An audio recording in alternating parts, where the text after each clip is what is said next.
A Facebook page for Hawke's Bay farmers struggling with severe drought has been credited with saving lives. The lack of rain, lack of feed and trouble selling or sending stock to the meatworks because of COVID-19 restrictions is putting untold pressures on farmers.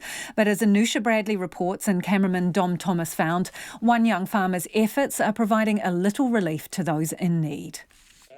5 generations of the Renton family have farmed in Marae Kākaho, west of Hastings, and 19-year-old Poppy hopes to be the 6th, but they've never seen it so dry. The problem is the whole North Island is in the drought, so we haven't got enough feed everywhere to support everyone. And we've never had it like this before. The Rentons have had only a few millilitres of rain here, and they need hundreds. The normally green grass is now brown, and every day is a desperate search for feed. We haven't got much left. We've got about 28 days of feed left, and we're trying our hardest to get feed in, but when everyone's trying to get feed in, sometimes you just can't. So what we have done, we've sold 43 of our in-calf cows for next season's profit. We've sold 400 in-lamb ewes, and that would be next season's profit as well. So we're just having to get rid of our capital.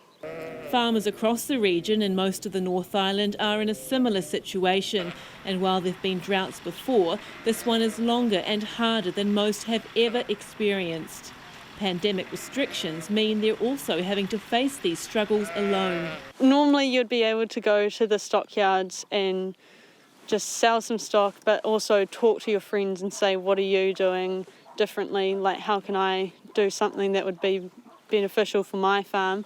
But they can't, or they can't go down to the pub and chat with their friends and just offload everything and all the stress. In a bid to provide some kind of relief, Poppy set up a Facebook page called Hawke's Bay Drought, and in less than a week has attracted more than 2,000 members, becoming a virtual support group for the community. It's amazing. Like, I only sort of wanted 500 people on the page and sort of hoped for that and hoped to help farmers out and maybe supply some feed here and there and help out, but it's just taken off, and I'm amazed that people are saying that you've saved lives.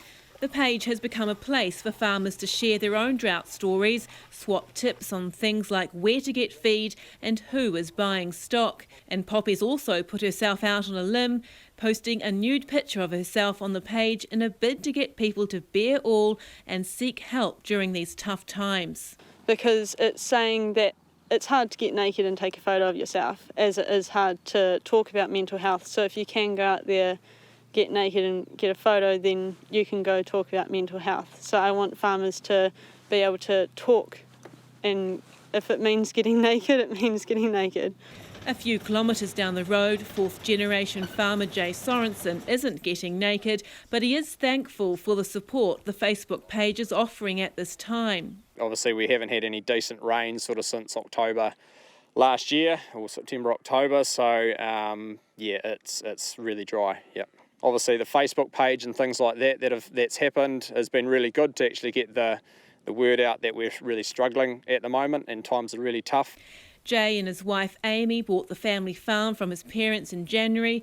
That same month they had to start feeding their stock from winter supplies, and they've also had to sell animals to get through. There's very limited supply of feed around the country.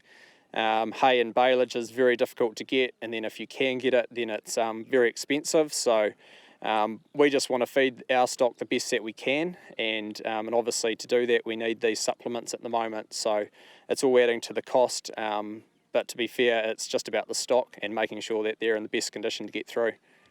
With lambing season just a few weeks away, farmers like Jay Sorensen are praying for rain.